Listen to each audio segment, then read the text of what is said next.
but the work will go on.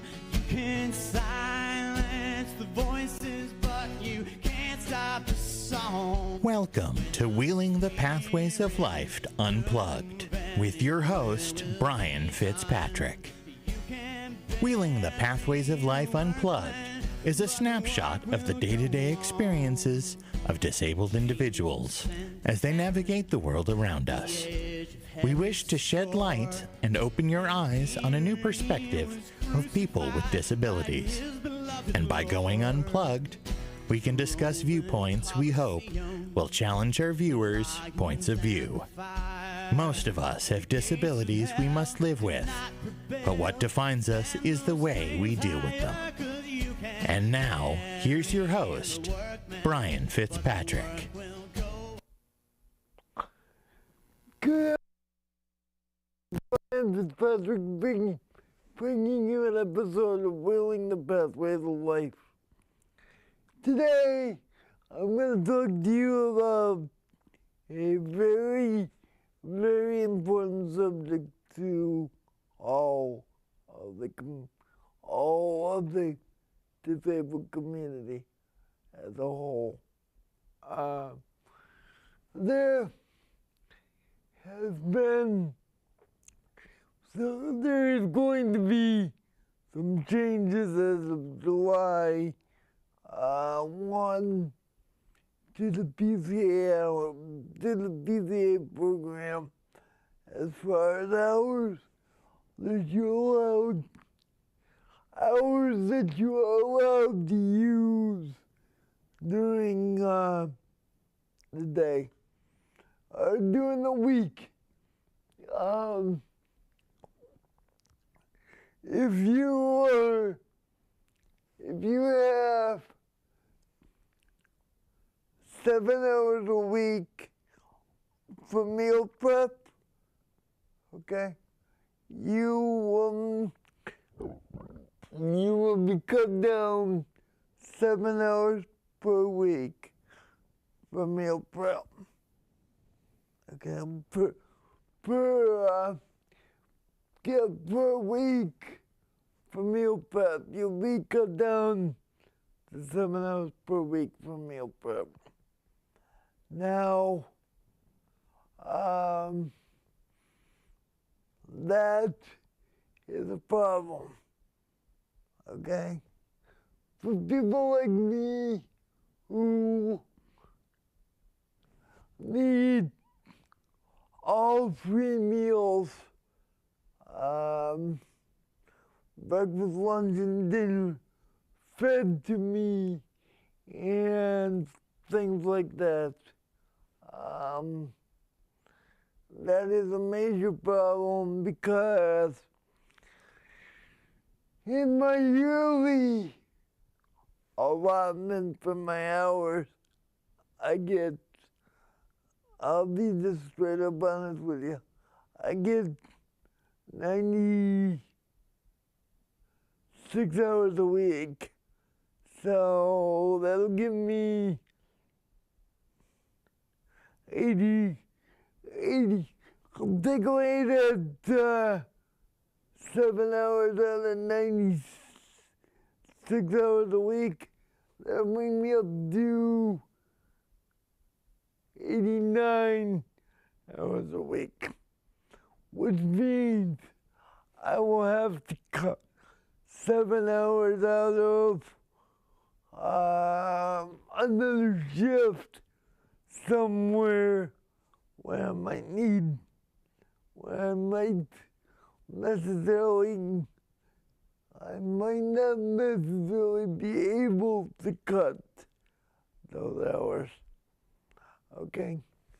Now, mind you, I can get creative to do it, but the point is, I shouldn't have to. Okay? And what I'm getting to today is the bureaucratic bullcrap about what's going on in the state in the federal government to take away hours that people need or that they may, because this business for the PCA program is supposed to make life easier, not as challenging as it is. Okay? Our life is a challenge. Our life is challenging enough. Okay? I have a hard time keeping keeping track of 5 staff going on my health because they've got issues and they've got situations to deal with. I don't need me losing. I don't need any more stress about me losing hours than what I'm already dealing with. Being disabled or being physically challenged, okay, it is hard enough to live a daily life as opposed to that. I don't need the stress of worrying about how I'm gonna survive in certain situations because I don't have what I need. And it's all because of budgets is why I don't need, why I'm even having this discussion. It's all because of budgets. And I know money is a necessary evil. In some cases, necessary to live. But we shouldn't have to worry about the necessary thing about being able to function in life should be automatically paid for. I mean, it's clear that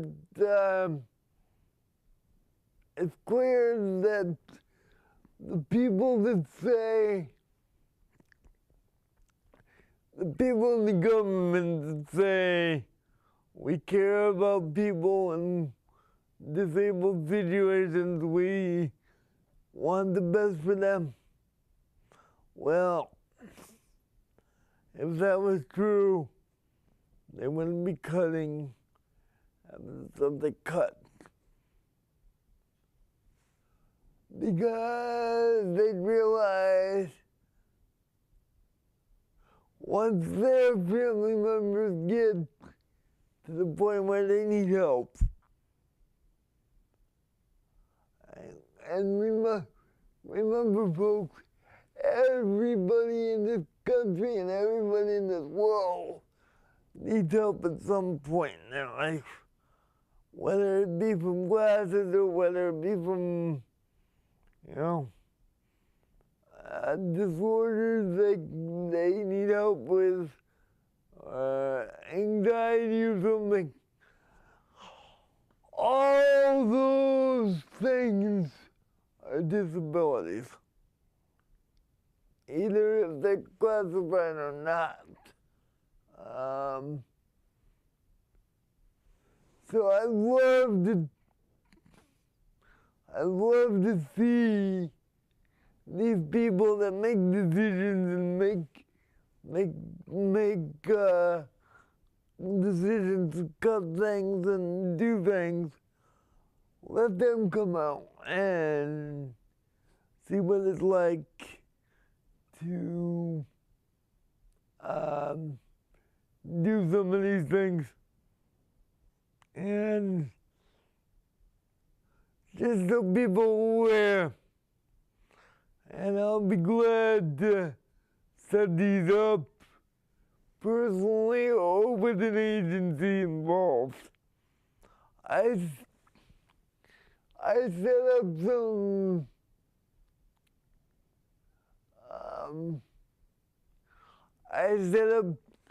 I am able to set up some physical challenge physical challenges for people to see what it's like to go, see what it's like to be in a wheelchair, see what it's like to have a one-armed shirt on, one-armed shirt on, so you can only put one arm into your shirt and wear that. Alright?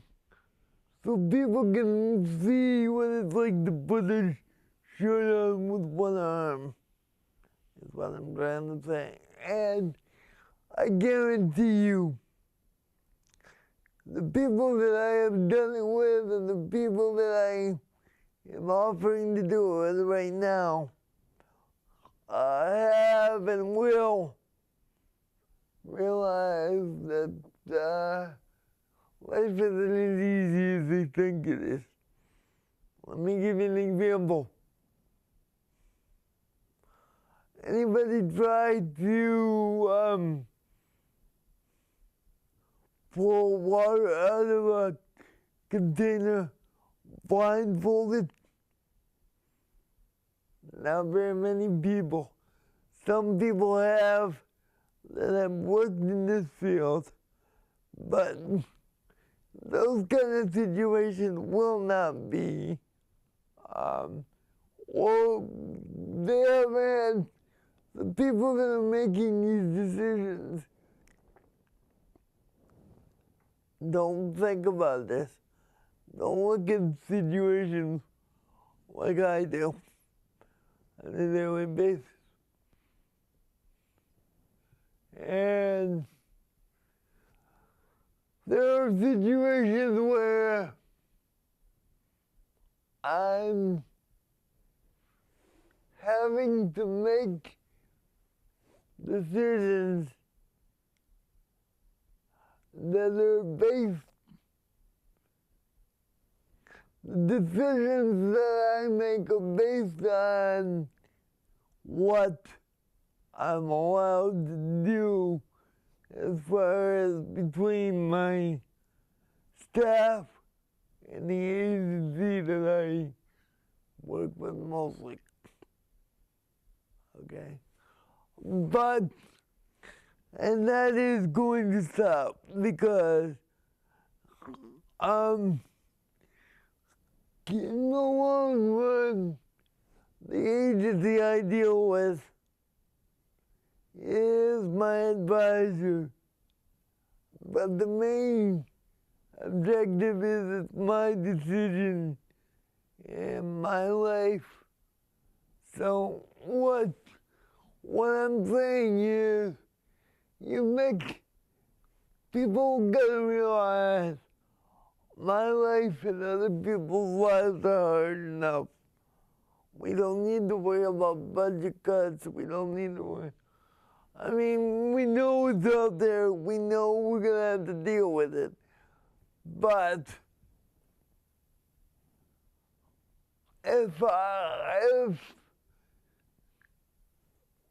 people didn't have the support of their family and the support of other people that care about them, we wouldn't be able to survive on what the state is doing to us today. Not necessarily today, but during these times, because they have no clue. They just look at the numbers and say, well, you need to cut this.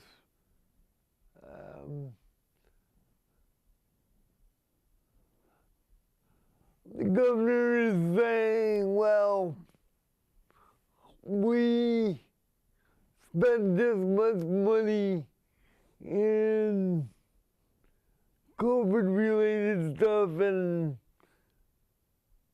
sanctuary cities and stuff like that.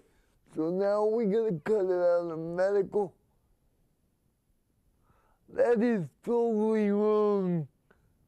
Because God forbid something happens to Governor Healy's family. I'm not saying I'm going to, but if something happens to their families, well, in their situation in their lives, she's going to want the help from agencies like nursing homes or hospitals or the PCA program, and the hours will not be there to cover it. Because, honestly, people like me, there's more people like me that need to be involved in the government as much as we can to deal with what's going on out there. Again, these are just examples of what's going on. And I go back to an old example. When I graduated in 1998, my senior year, I myself put an evacuation plan that the school system is now using across the board. And that evacuation plan does not involve the teachers carrying people out of buildings like they did way back when. And you're probably asking yourself, how does the people get out in wheelchairs? Well, if there's a fire, if there is a fire alarm and the person's on the second floor, the person goes to the stairwell and waits for the fire department at the stairwell. 2 reasons. There's fire doors at the stairwell, and that's where the fire department's gonna be first, because one of the big things in fire safety, you don't use an elevator during a fire. For 2 reasons again. One reason is the fire department uses the elevator to get the hoses up to the fire. And 2, they don't want anybody in the building getting on the elevator, trying to get out of the building, and ending up on the fire floor, opening up the elevator and finding themselves in a wall of fire because they just happened to be on the floor. That's not going to bode well for the city. That's not going to bode well for the school department, and that's not going to bode well for the person inside the elevator. So one of the main things is don't use an elevator during a fire. Okay? Use the stairwell and get the people to an area where the fire department's gonna know where they are. And that happens to be stairwells because that's the easiest place to get to. And the other thing is, too, everybody says we worry too much about this. If we don't, who is? As far as the agencies cutting our hours. Okay? Because no agency's name, but everybody knows what agencies they work for, what agencies the clients work with. No agency's gonna say, we're gonna lose money.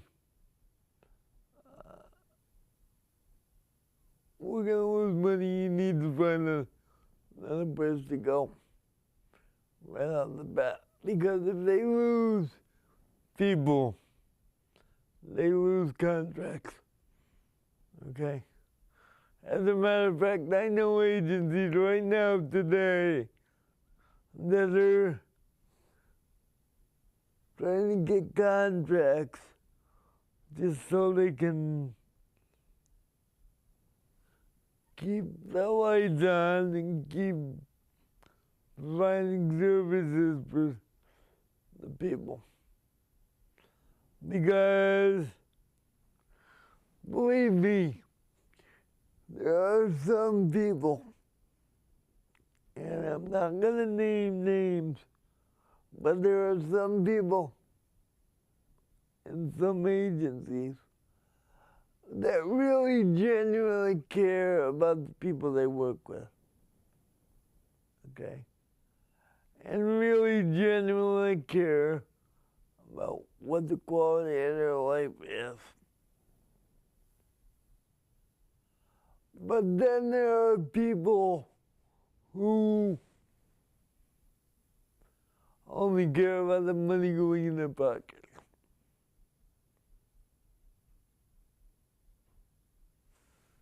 So as a result of that, they're going to get as many contracts as they can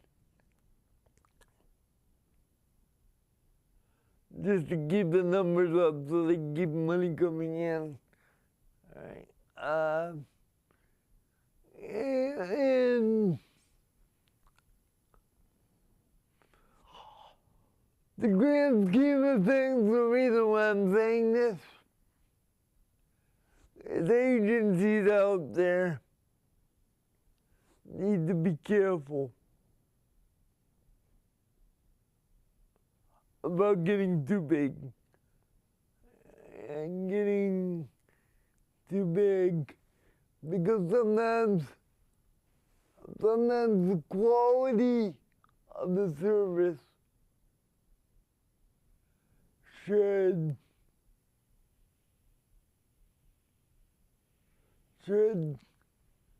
be taken into account over how much money you're making. Now, I know there's overhead and stuff like that, but if you don't have quality service, you're not gonna have many people to maintain that overhead. Because if you have too many people to do things with, and too many people to worry about, too many heads, too many bodies that you can't keep up with, there's no way you can create a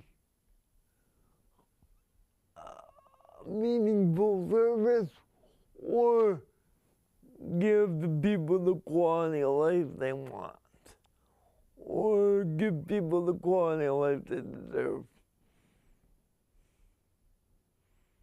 All right? And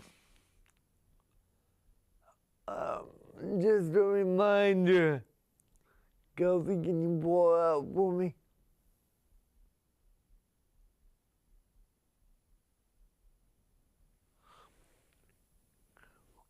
if you don't consider people's quality of life,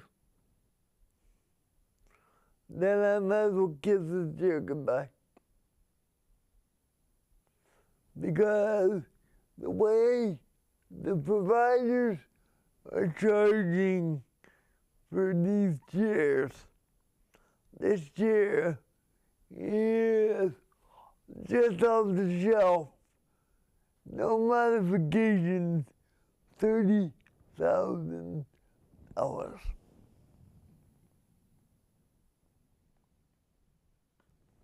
Okay, Kelsey.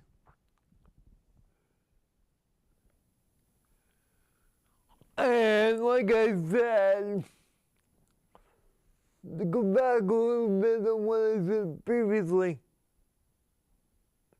it is not so much the insurance companies that want, it's not so much the insurance companies that want to cut services.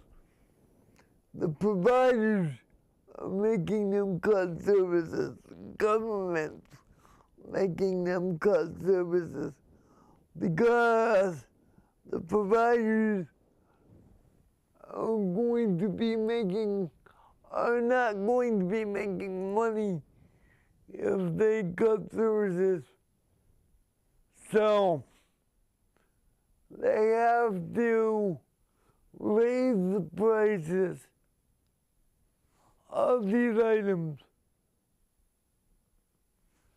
to get to make enough money so the providers can make enough money to line their own pockets.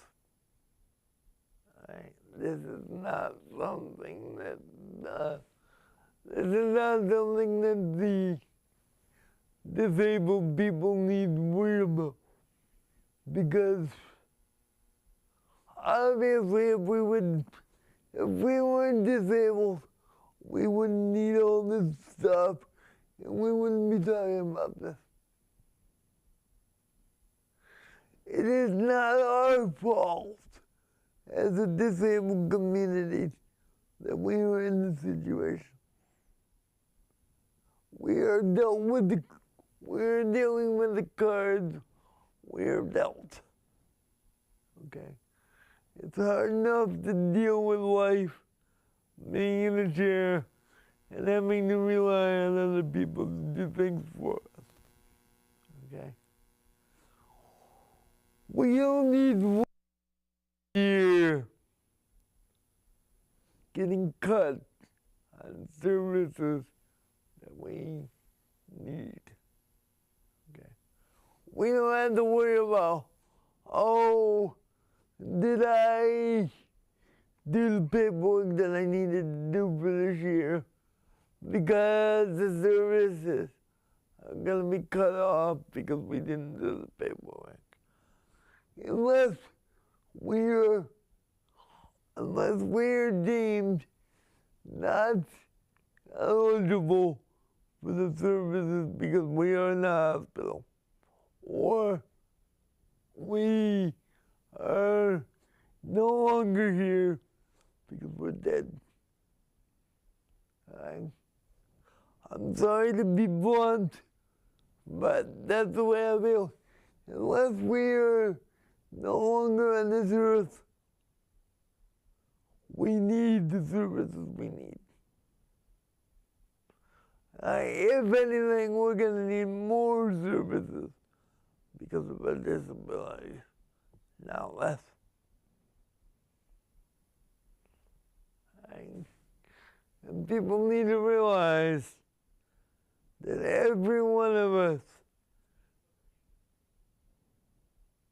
is going to need some kind of services, and some people got to realize that sometime every one of us is going to need some kind of help. And if people are there saying, we can't help people because we don't make enough money, you're not going to live very long. Okay. I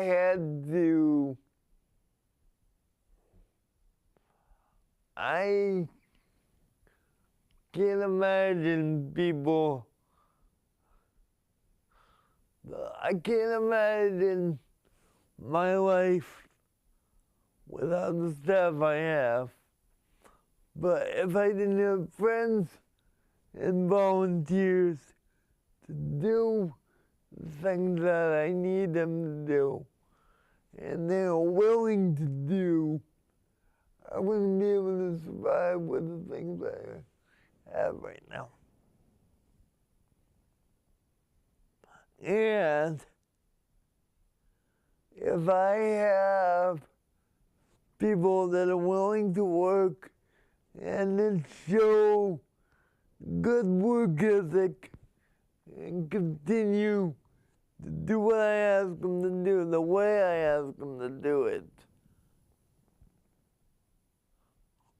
they are the ones that are going to get asked again and again to do the things that I need them to do.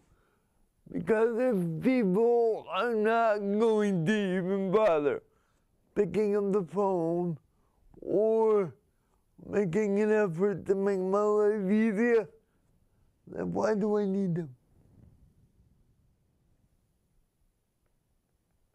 Now, I'm not saying I am the greatest thing since sliced bread. And yes, we all need to work together to make things better around this world, including me. Okay? I can be a pain in the butt. I can be demanding. I can say to people, I need things now instead of waiting 20 minutes for something. But at the same time, we know, people should know, living in the situation that I do, and living constraints of the state and the federal government taking money away from the disabled. And to be honest with you, and putting things out there, allowing companies to put cigarettes out there that are linked to asthma and stuff like that, and causing disabilities, you're not making my life easier. You're making it harder. Okay? And if we all realize that our lives are what we make them, and our decision on what we do today will determine the future of our lives. Okay? And the people that are making money and saying everything they're saying, everything they're suggesting we cut and do this and do that, well,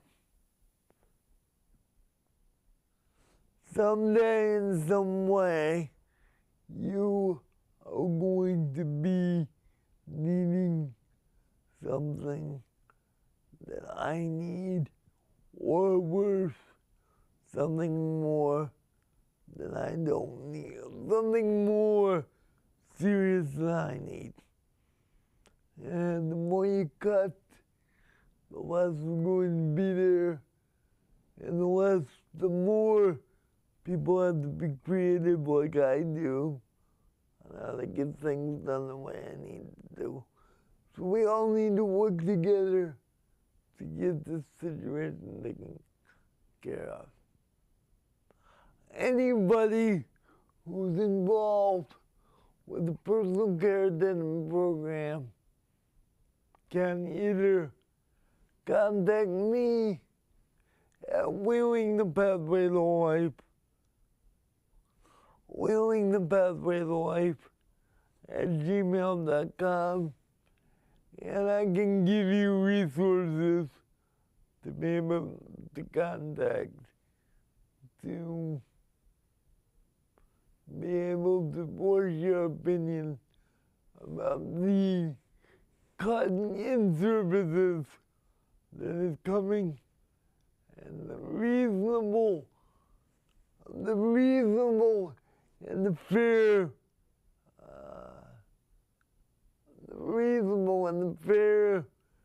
and the just thing,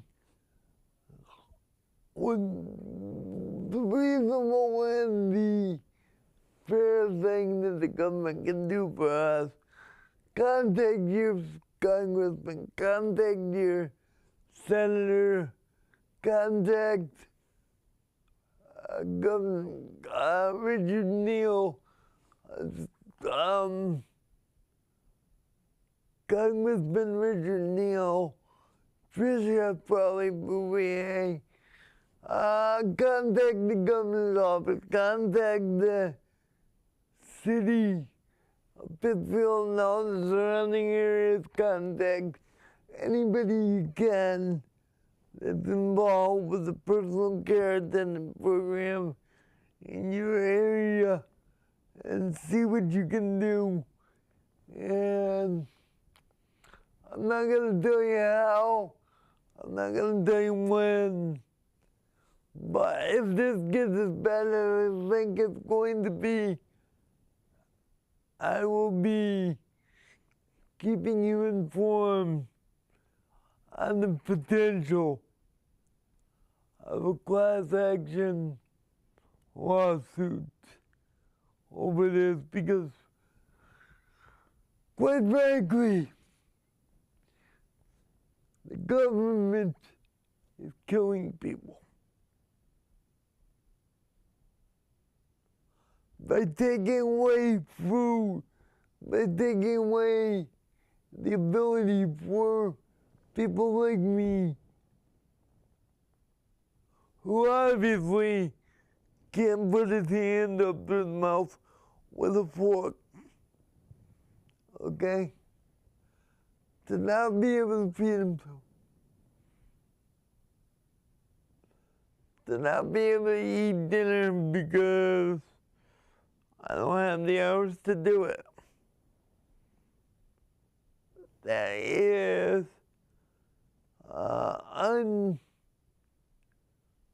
that is not safe, that is dangerous, and medical conditions in some cases require people to eat so many times a day. And again, like I said before, just because I'm in this wheelchair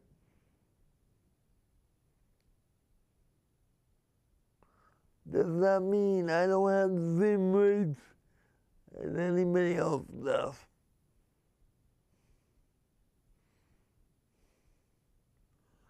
And as far as the government, please hear me. It is hard enough to deal with this on a daily basis, as much as what I do, and as much as I fight. I'm getting tired of fighting. Okay. I will continue this show and I will fight as much as I can and do as much as I can. But I'd like some help. I'd like to know my advocacy is getting through to somebody that Well, that when we need to be taken care of and taken care of seriously.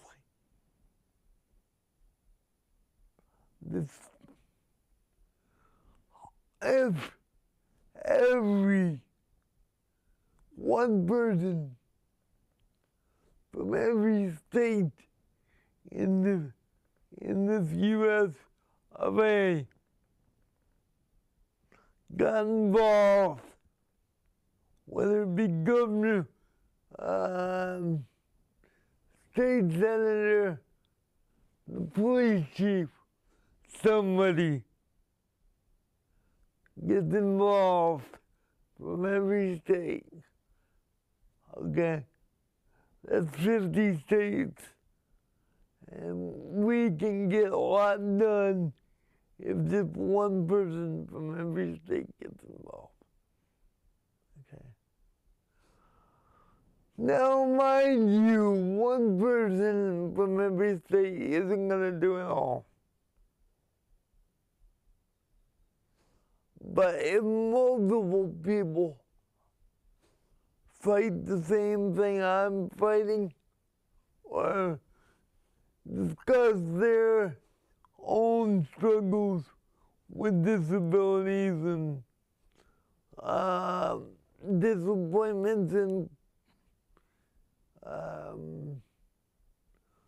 prejudices and disability stuff and things that are needed and things that are well documented and it needs to make things easier, we would get things done. Instead, we are sending money to Washington to build a ballroom for the President of the United States. We are spending that money on building a ballroom for the President of the United States instead of putting some money into every state to get the services going that we need. May I remind you, I myself, I will speak for myself, I can't go to the hospital past 5 o'clock and expect to come home the same day. Because the transportation doesn't run for those hours because of money. And people don't want to work if they don't get paid, which I don't blame them, but I do blame people for not getting involved that should get involved. And a couple more things before I get out the air. But one other thing is, I'm so sick of people saying, what's my argument gonna do? Nothing's gonna change. Well, if you don't try, nothing will change. If you don't get out there and fight for equal rights for people,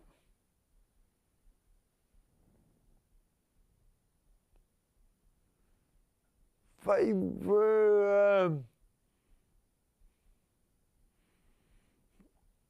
reasonable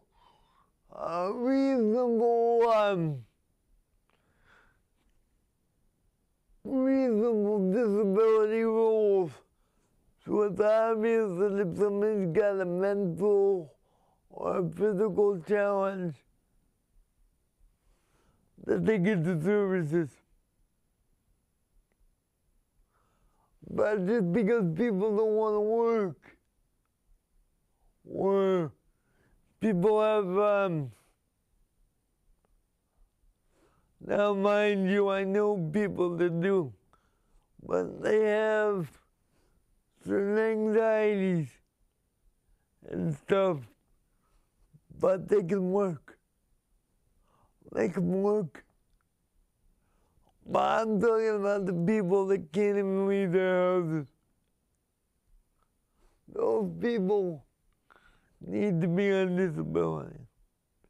And I get that, and I understand that, and I fully appreciate that. But people that can work, they need to get out there and work. Okay? Because like I say, I could go out and get a job today. Okay?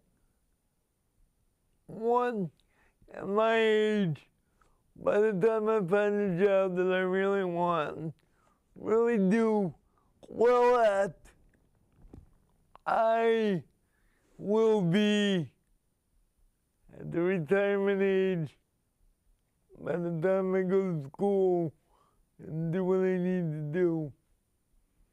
And every job that I've worked at requires two people to do. And the job market today is, it's easier if one person can do the job rather than hiring two people. Okay? Which I get for the businesses, it's easier to hire one person than it is for two. But what I'm saying is, that's the reason why I don't work, because of the rules like that. Our situation should be, if you got the knowledge and you got the ability to explain to somebody how to do something, you should be able to get a job somewhere. Now I could get a job at Walmart thing. Welcome to Walmart. Welcome to Walmart. Can I help you find something? But if you can only work 20 hours a week and only make a certain amount of money, it's not going to be worth it to me or many people to work. So, and honestly,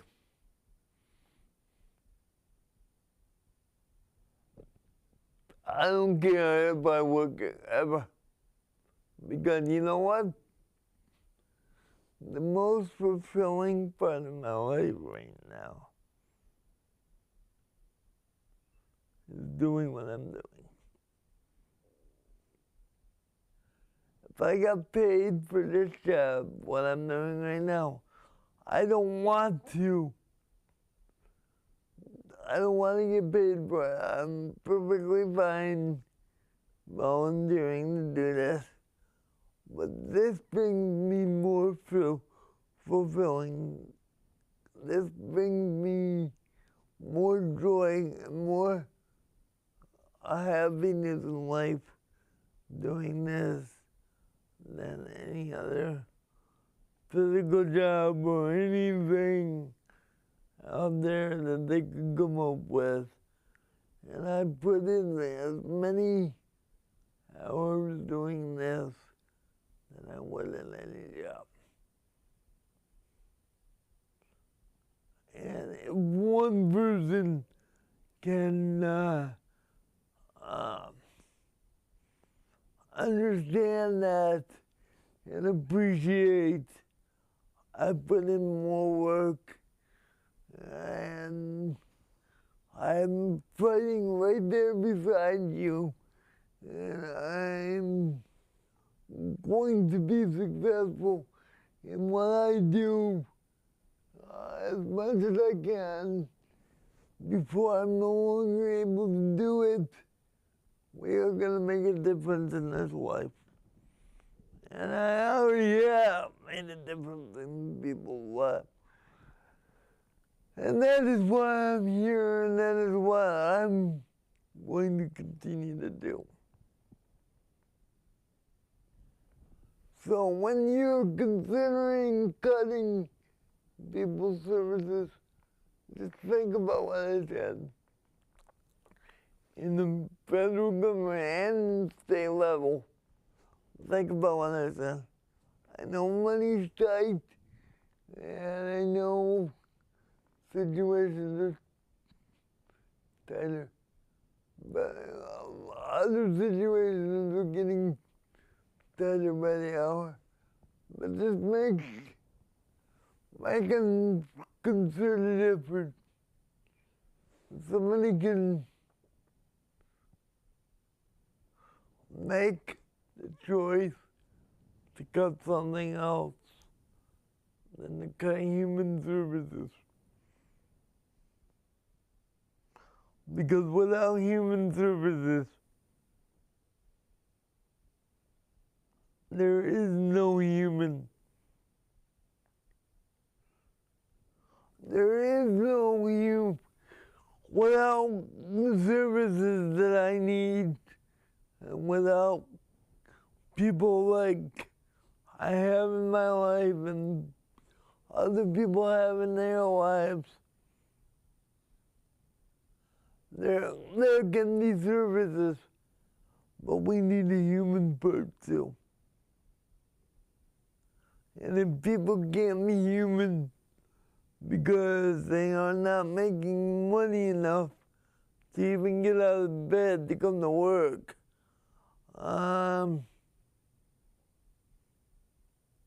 what are you going to do with everybody else?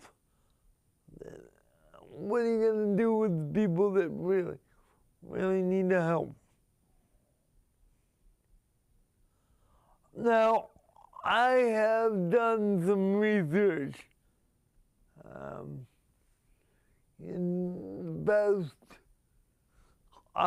week, and this is just my take on this thing, but keep in mind that in the state of Massachusetts, the nursing homes from Medicaid get $220 a day.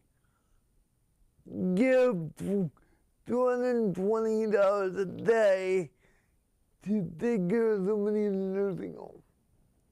For me, it's approximately $320 to take care of me at home. All right, $320 a day to take care of me at home. You know what? It's a little expensive, but my quality of life is better at home than it is in the nursing home. So sometimes it's not about the money, but sometimes it's about the quality of life and the enjoyment and the fulfillment of living where you live. And it should, the job that people do should be fulfilling to them and be rewarded, not criticized and cut because people want to spend money in other areas that we don't need. Because without human services, in many ways,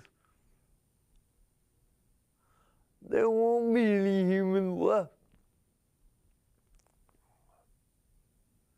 And then what? You don't have a country, you don't have a world, you don't have nothing.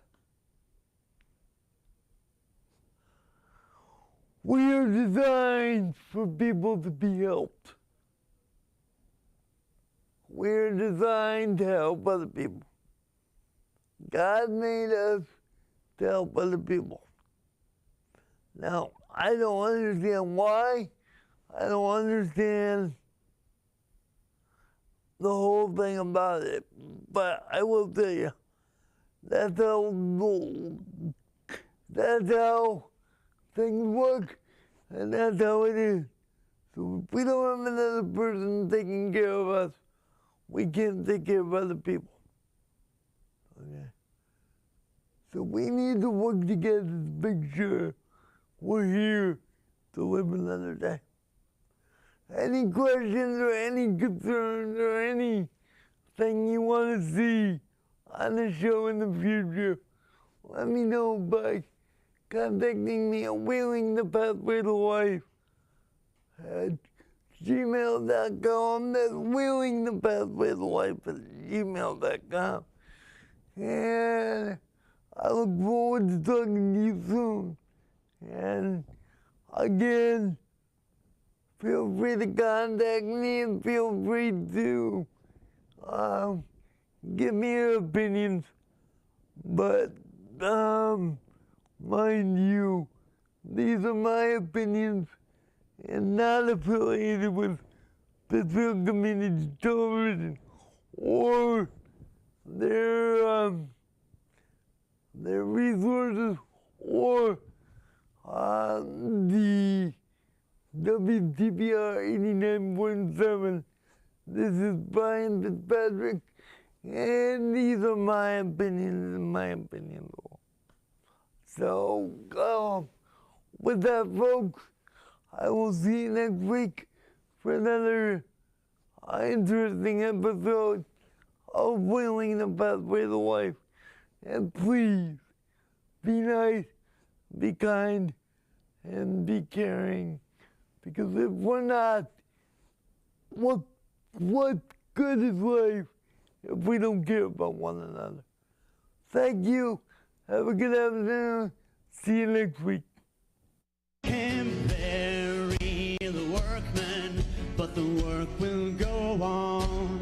You can silence the voices, but you can't stop the song.